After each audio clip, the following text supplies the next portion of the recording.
Полициялар Жиханға сіз атқан қаруды жасырып қойған адам оның аты-жөні Жихан Шансалан екенін айтты. Жихан: жоқ, мен ондай нәрсе жасаған жоқпын. Нох: міне Жихан мырзаның шынайы бетін көрдік. Не масқара мынау? Мен сендерге қанша рет қайта-қайта ескертіп едім. Бір құлақтарынан кіріп, екінші құлақтарынан шығып кетті. Анашым, бірдеңе десей, Мелек, сен қазір кімге үйленгеніңді білесің бе? Осы атысқа Шансаландардың шатысы барын айтып едім саған. Тахсин аға, саған осы адамдардың достығы да, тыныштығы да бәрі өтірік деп айтып едім. Құдай-ау, мына адамдар сені артынан осылай-ақ пышақтауға тырысады. Балам, әлі ештеңе білмейміз ғой. Дереу үкім шығарып есепке кесесің. Тоқта тұр, күте тұрайық. Сумру Нұхтың артынан еріп келеді. Тоқта балам, машинаны тоқтат деймін саған. Сумру: мені жақсылап тыңда, түсініп тұрсың ба? Балам, ақыл-есің дұрыс па сенің? Жихан мұндай нәрсеге бармайды. Анашым, менде бәрі дұрыс, не болды? Ақыл-есің дұрыс болса, Жихан мұндайға барады деп қалай ойлайсың, Нох? Алдымен ойланып, мән-жайды біліп сөйле. Нох: жарайды, анашым, болды. Жарайды, мәрайды деме маған. Енді көлігіңе отыр да тура үйге бар. Жиханның артынан ермейсің. Хикмет Халилды үйіне шақырады. Халил Хикметке бір шоқ гүлімен келеді. Хикмет: барлығы тойға кетті. Мелек Шансаланның ұлына үйленіп жатыр. Барлығы осында тұра ма? Иә, осында тұрады. Бірақ Мелек тұрмайды қазір. Шынымды айтсам, мен сіздей тартымды біреуді күтпедім. Өте жас көрінесіз, суреттегідей емес. Тәттілігіңіз бен әдептілігіңіз бар екен. Хикмет: рахмет. Екеуміз жақсы түсінісетін сияқтымыз дейді. Жиханды полиция бөлімшесіне алып келеді. Назимин: өзіңді жеме бауырым, бұл мәселені қысқа уақытта шешеміз, уайымдама. Жоқ, мен ештеңеге бас қатырып тұрған жоқпын, Назим. Мен өзім кінәсізбін ғой, білемін. Ойымның бәрі Мелекте. Ара-тұра Мелекке қарап тұрасың ғой. Сізді немен айыптап жатқанын білесіз бе? Иә, білемін, комиссар мырза. Әріптес полицейлер айтты. Серхат Қарабей есімді адам Тахсин мырзаны атқан қаруды сіз берген деп айтты. Жихан: Серхатты өмірімде көрген емеспін. Бетпе-бет сөйлеспедік. Ондай нұсқауда берген емеспін. Мүмкін Тахсин ағаның қасында көргенім болған шығар. Міне, бұл Тахсин мырзаға тиесілі жеке Рус атты тапаншасы. Комиссар мырза, тағы да айтайын, мен ол адамды танымаймын. Ағасын мен аттырып, неге оның өз қаруын өз қорғаушысына беруім керек? Сізше бұл қисынға жатады ма? Әрине, Жихан мырза, күдік тудырмас үшін түрлі нәрселер көрдік қой. Соңында бәрі анықталар. Нох жолда келе жатып, бас ауырып, көзі қарауытып, рөлге ие бола алмай жолдың шетіне қарай соғысып тоқтайды. Севилайда жүрегі сезгенде шошып оянады. Тыныштық бекен, Нұқтан хабар келді мекен деп телефонын қарайды. Жихан уақытша қамауға алынады. Харика Жиханға келіп, Назиминді көріп қалады. Ағамды босатқан жоқ па? Жоқ, комиссар прокурорға жолдауды айтты. Таңертең барып куәлік береміз. Бірақ кінәлі емес қой ағам. Кінәсіз әрине, бірақ біздің анықтауымызбен болмайды өкінішке орай.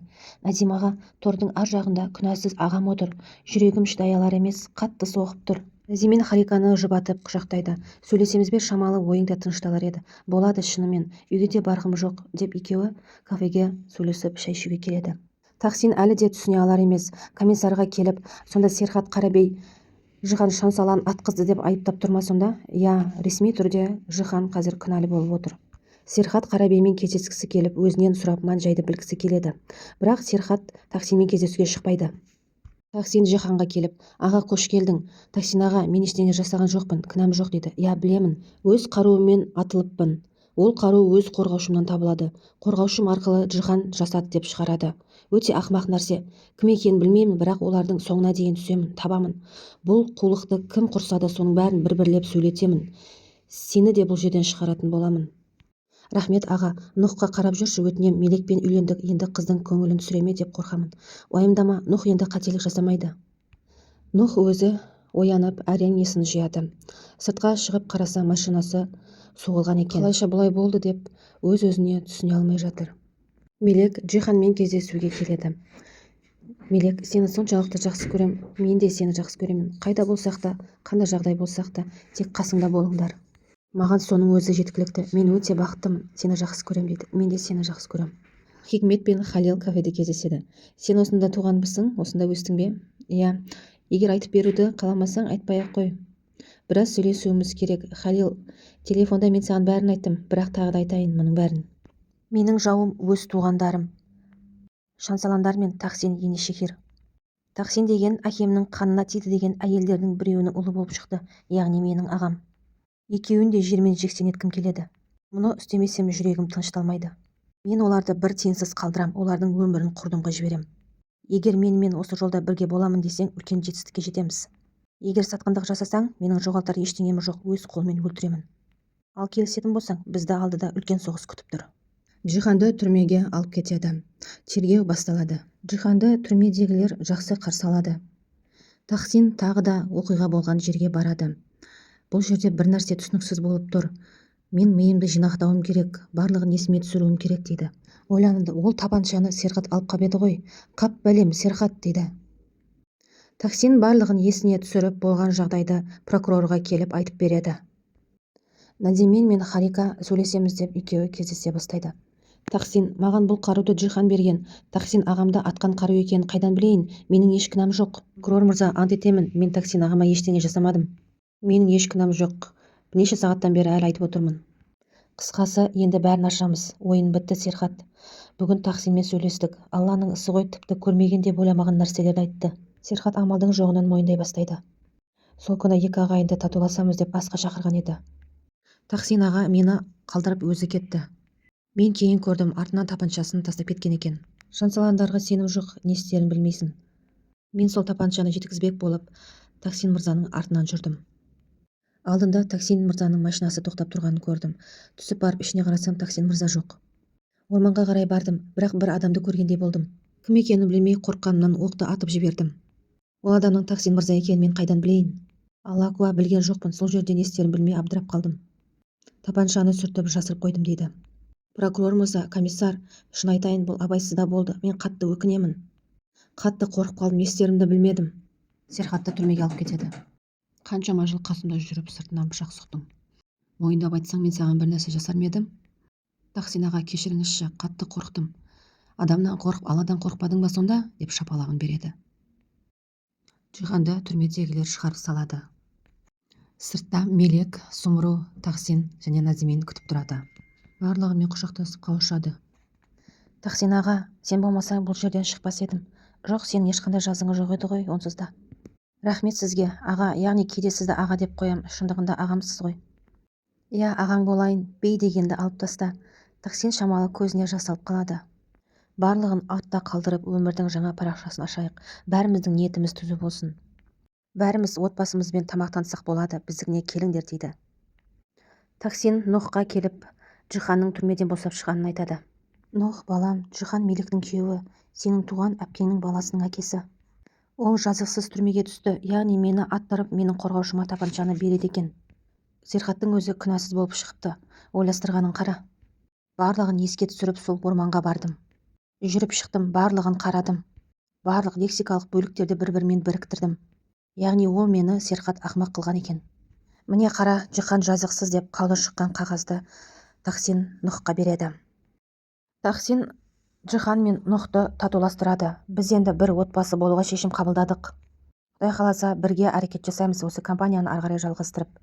Бір-бірімізді тани бастаймыз дейді. Джихан үйіне келеді, барлығы қуанып қарсы алады. Джихан айтады, мен Тахсин ағамен Нухпен сөйлестім. Енді бірігіп бірге жұмыс жасаймыз. Барлығымыз бір отбасы болдық, енді тату болайық. Бұрынғы ұрыс керісті ұмытасыңдар. Айтпақшы, Тахсин аға мен Сумру анамыз үйіне тамаққа шақырды.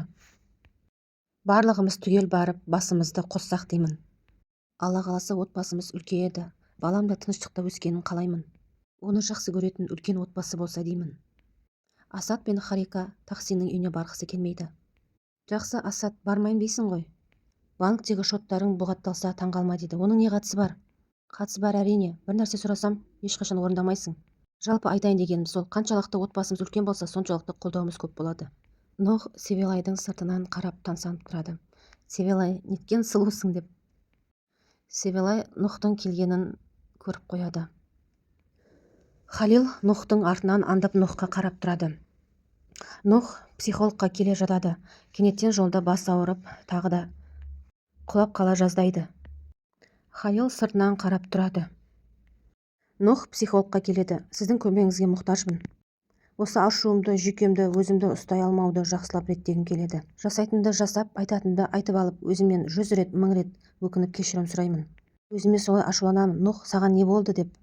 Мен жақындарымды жоғалтқым келмейді. Егізім Мелегім бар. 30 жылдан кейін тапқан анам бар. Әкемнің бауыры бар. Және сүйген қызым бар. олардың барлығына көңілдерін түсіретін сөздер айтып істер жасап қоямын. Жоқ, негізі жасағым келмейді, бірақ қалай шығып кеткенін білмеймін. Иә, түсіндім. Медициналық тексеруден өткен бе едіңіз? Баратын ба едіңіз жалпы? Жоқ, мен ондай жүйке ауруы, жүрек ауруы, мүлдем дәрігерге мен барған емеспін. Өйткені кейде бақылаусыз іс-әрекеттер, ашу проблемалар психикалық себептерден болуы мүмкін. Сол түйіннің кесірінен осы жүйке жүйесі ауруы пайда болуы мүмкін. Яғни ашушаңдық, өз-өзін ұстай алмауы, бастың ауруы деген сияқты. Тахсин мен Сумрудың үйіне барлығы тамаққа келеді. Харика мен Асад анасымен амандаспайды. Нух Мелектің ішін сипалап, баласын еркелетіп отырады. Неге Севилай келмеді? Севилайға біраз уақыт керек, дейді Мелек.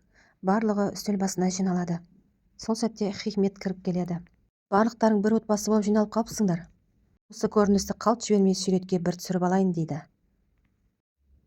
Барлығы суретке түседі. Асад тағы да шу шығара бастайды. Мен бұл жерге көңіл көтеруге келген жоқпын. Әкем ауыр халде жатыр. Біздің отырысымыз мынау. Әкем осылардың кесірінен барлығынан айырылып отыр. Асад, ешкім бұл жерге көңіл көтеруге келген жоқ. Бәріміз бір отбасы тату болайық деп отырмыз. Бұл менің де, сенің де үйің емес. Қаласаң кете беруіңе болады. Асад шығып кетеді. Харика, сен де кете берсең болады, дейді Джихан. Түркан Бюньяминге бір қағаз береді. Бұл не қағаз дейді? Өзіңе жеке оқысай, ешкім көріп қоймасын дейді. Сол кезде Джанан келіп қалады. Не істеп тұрсыңдар екеуің дейді. Жай ештеңе емес, дәретханаға келген едім дейді Бюньямин. Бюньямин дәретханаға кіріп қағазды ашып көреді. Қағазда Түркан Бюньяминді қонақ үйге шақырады екен. Нух Севилайдың суретіне қарап сағынып отырады. Анашы, мен оны қатты жақсы көрдім ғой дейді. Иә, жақсы көрдің, әлі де жақсы көресің. Ол да сені жақсы көреді. Севилай мені көргісі де келмейді, маған қарай бет бұрмайды да. Жоқ, Севилайға уақыт керек. Нух, өзің де түсінсейші. Біз екеуінің қосылғандарыңды қалаймыз, және қолымыздан келгенше оған көмектесеміз дейді. Севилай да Нухты сағынып суретке қарап отырады. Хикмет ханым келіп Севилаймен әңгімелеседі. Севилай, мен сені түсінемін. Сүйген адамыңды сағыну өте қиын. Ол өзгереді, өседі. Сендер қайтадан бірге боласыңдар. Мен үшін маңыздысы бірге болу емес, маңыздысы отбасының құндылығын білу. Бюньямин Түркан берген адреске келеді. Яғни қонақ үйге келеді. Қорқып, әрең жалтақтап, біреу көріп қоймасын деп, әрең кіріп келеді. Жайлап есікті тоқылдатады. Есікті Түркан ашады. Түркан, Бюньямин, келіп кірсейші дейді. Таңертеңсін Мелек жұмысына келсе, әкесі күтіп отырады. Мелек әкесін көріп таң қалады.